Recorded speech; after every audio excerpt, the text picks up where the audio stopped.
Thanks for burping directly into the camera. What camera, bro? What does this say? Fuck you. I hate that.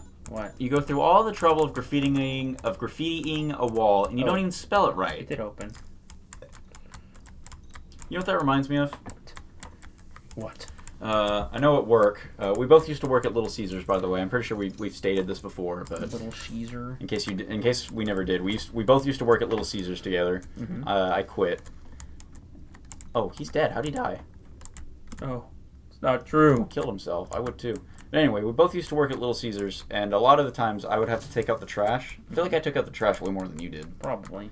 But I would go through what would you even call it? Outdoor hallway? You know what area I'm talking about, right? I know what you're talking about. I used to go through like this outdoor hallway that was around the all the buildings, because it wasn't just one building; it was a bunch of different shopping areas. But anyway, on the hallway was like a pillar, and someone graffitied like a "fuck Yui." Like I love that, dude. Y-U-O. I love "fuck Yoi." It's fuck so Yoi. funny, dude. And other homeless people graffitied on there. They said something along the lines of, "Bro, if you're gonna swear, do it right," or if you're gonna draw a spell correctly, or something like that. Got the yellow key. And that's just obscenely funny to me. Like even homeless people would be like, "Bro, come on, you know how to spell," and like, don't go in the ruins. Hey, don't go in the ruins, all right? I gotta. Don't go in the ruins. What are you doing? It's okay. There's gonna be a beast down there. This game is full of beasts. I can handle myself, okay? Okay, famous last words. I'm just saying. Anyway, I just love homeless people of all people being like, "Hey, bro, if you're gonna graffiti, why graffiti swear words? And even then, you didn't even spell them right." Hey, man, did you just swear? What? What's that red light? It's kind of. It's just the red key. It's making me kind of uneasy. What? There's nothing. Did something spawn in? No. Ah! What the hell? Oh my god! Told you. You didn't believe me, bro. I hate that. Woo! He's like a goat ear person. He's like all skeletal. You can see his organs. Kill him. Thank you. Anyway, what were you saying? What did you tell me? I said I told you. You didn't believe me. Well, you told me that off mic. No, I didn't. It was on my. Oh, I guess off episode because we hadn't done the sync test yet. But yeah. See, don't go in the ruins. Are you gonna repeat it? What you said? What? That because you were talking about how this game. I said how like I don't know. You said something, and I said this game gets a lot more horror focused in episode 2 and 3. Mm. That was the first of a few horror segments. There's gonna be more of those. Light, I'd say. I'd say it's light. Speaking of horror. Mm-hmm. Speaking of horror, yeah. Yeah. Horror. Darth Vader versus horror. Needs to use protection. Motherfucker, he was waiting for me.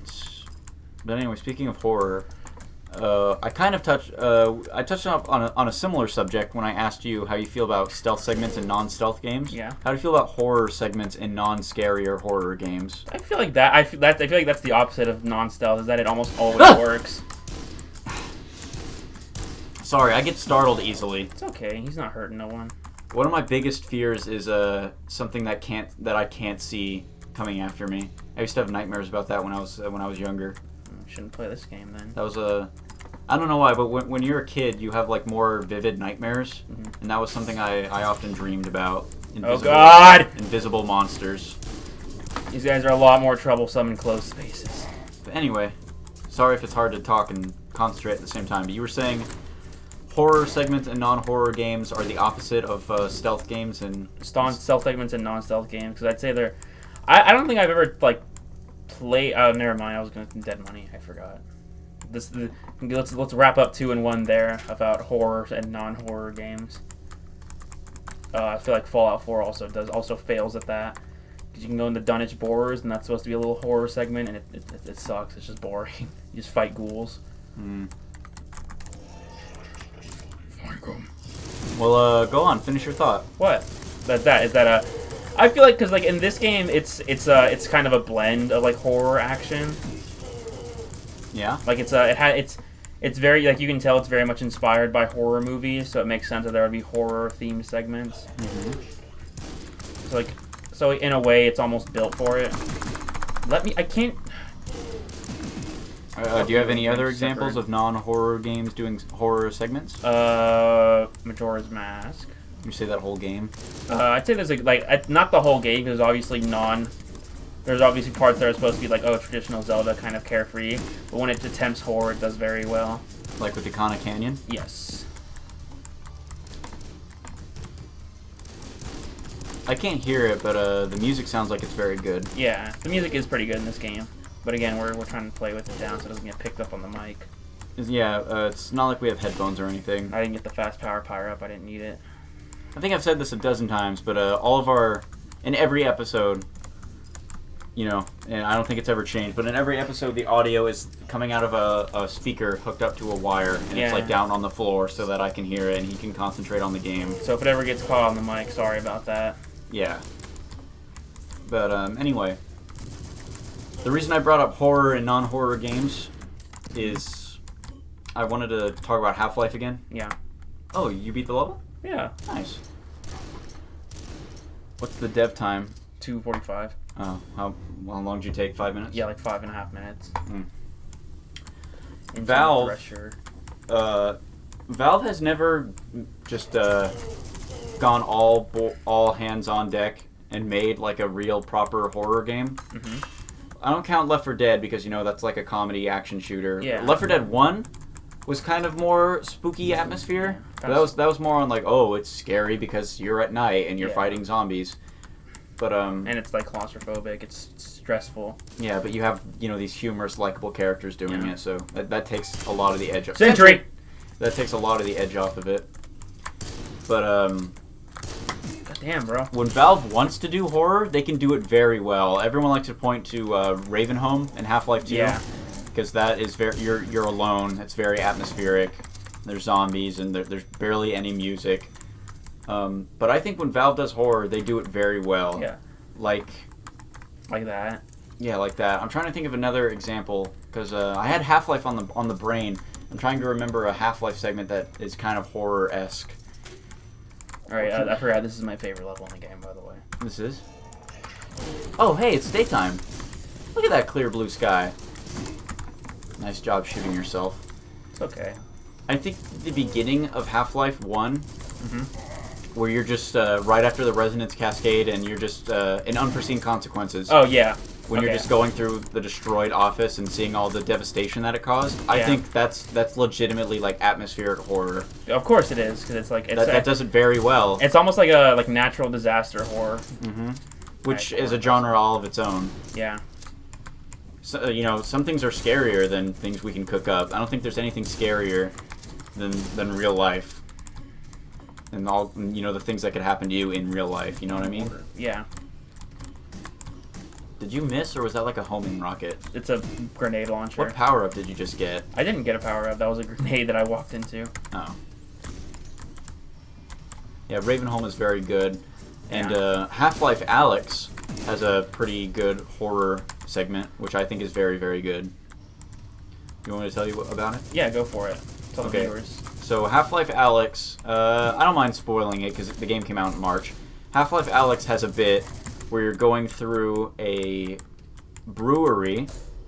A granary, yeah. Continue. Yeah. And you're cut off from your friend Russell, who was like talking to you on like a headset through the entire game.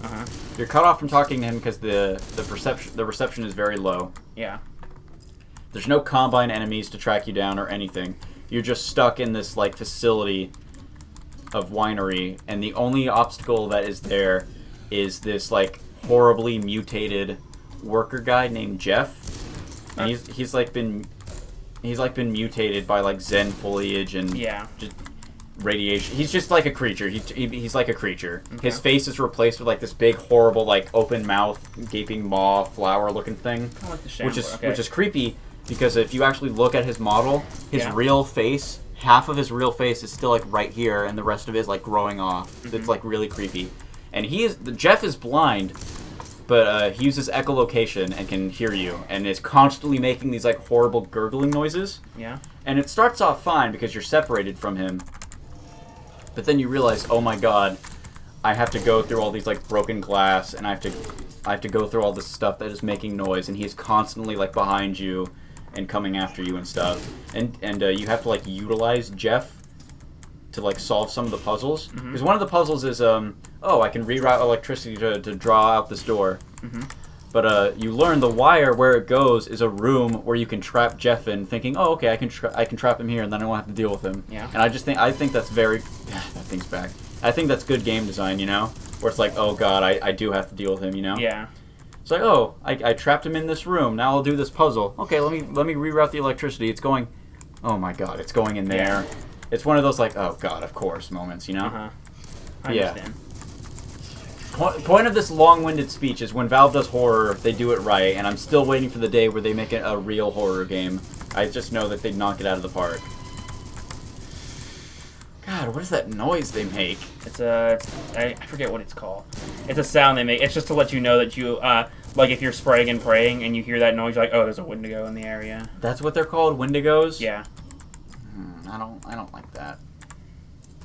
I don't like that. Are there any Duke boys out here? No? You can just leave? I've been talking for the last 10 minutes. Would you like to explain to the audience why I dislike Wendigos? No, you can do it. It's fine. I'm just playing the game. I'm just playing the game here. Shit. Okay. So fun fact, any of you that have watched my... So many of them in this fucking area, dude. Any of you that have watched my videos know that I am white. I am blonde. I'm blonde with blue eyes. I'm white. Shit, I have no fucking shells. Okay, this is fine. And I'm actually kind of pale too, especially because current events, you know, it's not like you can just go hang out outside and get a tan. But contrary to my... Why are they glowing? No, there's a little area right here you glow, see? No. But contrary to my... I cornered myself. Shit. It's okay. No, it's fine. It's fine. I'm gonna be quiet so you can focus. Fine. No, it's fine. I got him. Anyway, contrary to my appearance, I'm actually Native American. I fucking rat!